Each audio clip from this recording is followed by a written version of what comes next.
Another example on the TV licensing website, which in my view is not correct. This bit says, in the FAQs, the frequently asked questions, which suggests that they believe many people have these questions, this one says, do I need a TV license to watch BBC iPlayer? The answer unequivocally says yes, you must be covered by a TV license, including a free TV license, to use BBC iPlayer. This applies to any device you use. But then it goes on to contradict itself in the same paragraph. It says, you don't need a license to watch S4C programs on demand. But they're on BBC iPlayer. It even says so on the BBC website. Now, as I've said previously, this is not a bashing competition for the BBC.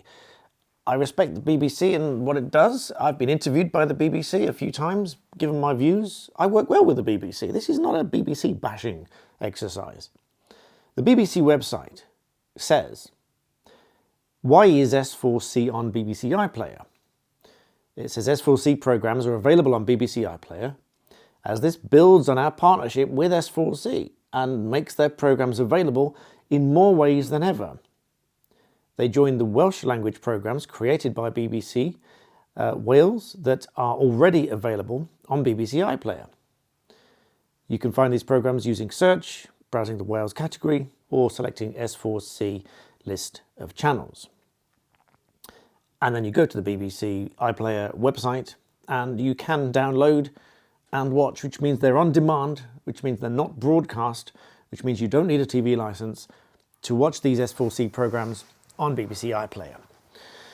So why, is my question, why does the TV licensing website still say, yes, you must be covered by a TV license, including a free license, to use BBC iPlayer? Because that unequivocally says that in any way you use BBC iPlayer, you need a license, which is not true. Now, there's three possibilities here. One, it's just an error. It's flat out wrong. Two, it is an error, but it's because it's out of date. So perhaps before S4C was available on iPlayer on demand. I'm not sure when that is. I didn't check and I don't watch it, so I wouldn't know. But that's a possibility, that the website is just out of date, in which case it should be updated. Or thirdly, now I don't believe this one, but a third option would be that it is there to be a bit vague, to encourage people to buy a license, to think that they need a license. I don't believe that that's the case. That would be disingenuous and that would be wrong, considering that tens of thousands of people a year are prosecuted for the offence of watching or recording live TV or installing any apparatus for the purposes of watching or recording live TV without a license, which is still a criminal offence. The reason I take issue with this, and the reason that I talk about this so much, is these things have to be absolutely 100% accurate and up to date if people are prosecuted for it. And there are a lot of people who firstly struggle to pay for everything that they need to pay for. But at the same time, one of the few enjoyments that they have is watching TV programs, whether they be live or not, remembering that it's only live programs or BBC programs on iPlayer that attract the license fee. And so if they are paying for that license, but they don't need to, so for example, if there are lots of programs that they can and want to watch, which are on demand, that don't need a license, but they're paying for a license because they are misled somehow by the TV licensing website, that's just purely a waste of money. So if you don't need a license, clearly you shouldn't pay for a license. Netflix doesn't say you have to pay for Netflix if you're watching Amazon Prime Video. because it's nothing to do with it. Equally, the TV license is nothing to do with on-demand video, programs, films, whatever. It's only, as the definition describes live TV, as it is being broadcast to the general public. So at or around the same time as it is being broadcast to the general public. So in simpler terms, you are not the only one watching it at that moment in time, but only if it is from a recognized TV broadcasting company. So not me. If I do a live broadcast on YouTube, then you don't need a license for that, because I'm not a TV company. I don't have no plans to be. I don't want the editorial control. It's just me that produces all of this. I don't have a team. I don't have an editor.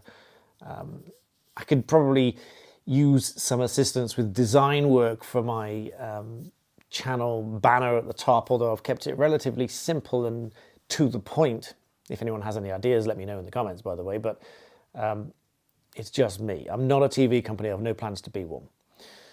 So this is why it does irk me, because it has to be, it should be completely 100% accurate, up to date, crystal clear, transparent, so that no one is confused. No one has any ambiguity whatsoever what the TV license is for and what it is not for. And if you are prosecuted, whether there is any reasonable doubt, and I'll give you a reasonable doubt.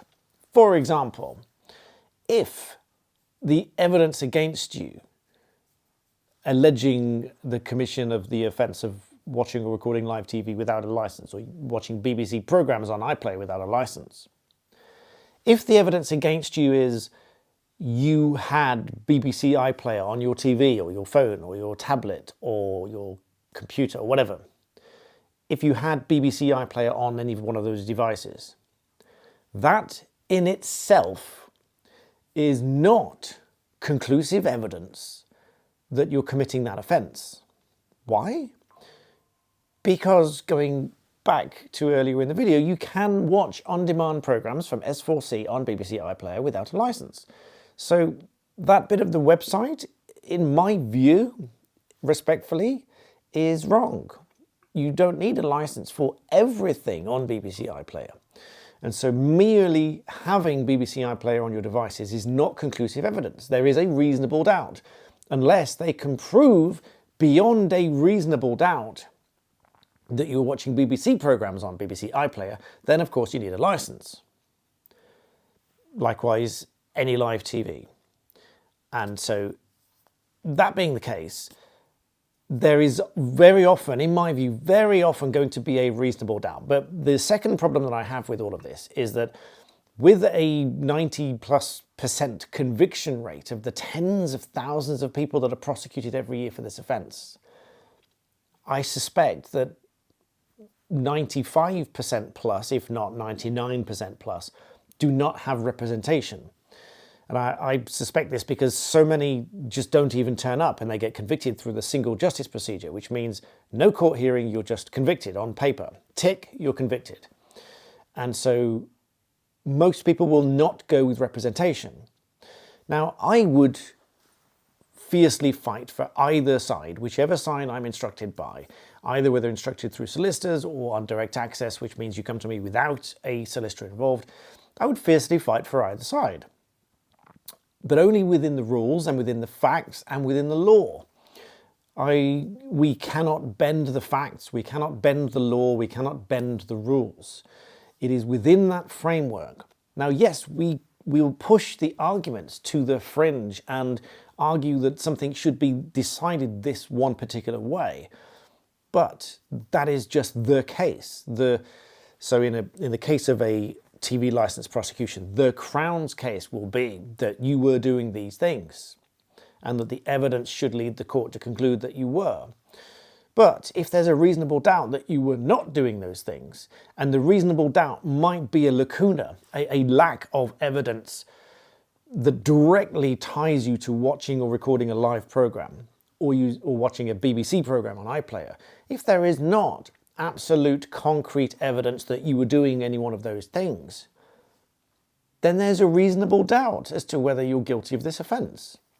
And so if you had the representation, or if you watch my videos, not legal advice, but with guidance, you were to represent yourself, and with an understanding of this situation from me and from other websites, and if you really want to rely on it as formal legal advice, you go to a lawyer, you pay them, or if you were to come to me, pay me for formal legal advice, then that's different. But if you were to rely on the advice or your understanding from guidance and represent yourself and say, there's a reasonable doubt here because I was only using it for whatever purpose you were really using it for, which if it is not live TV, and it's not BBC programs on iPlayer, then you didn't need a license. But remember, it's for them to prove that you were, not for you to prove that you weren't. You can put forward an argument that there's a reasonable doubt. And so that is the issue that I have with it, because so many people do not actually need a license, and they do not actually watch or record live TV or BBC programs on iPlayer. So there it is, another example from the website that someone has sent me. You guys are great, you keep sending me these things, and as I say, I don't watch this stuff myself. I don't have time. I mean, we are here, it's 4:05 on a Sunday.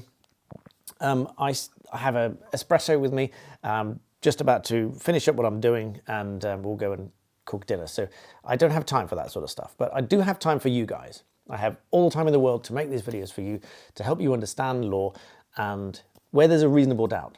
And remember, they must prove it. So I hope you found that useful. If you do, please do pop the like button. I appreciate that. Subscribe if you would please, because about 60% of you don't, and I'd like to reduce that number. And hopefully you'll watch more of my content. In the meantime, thank you for watching. I'll see you next time.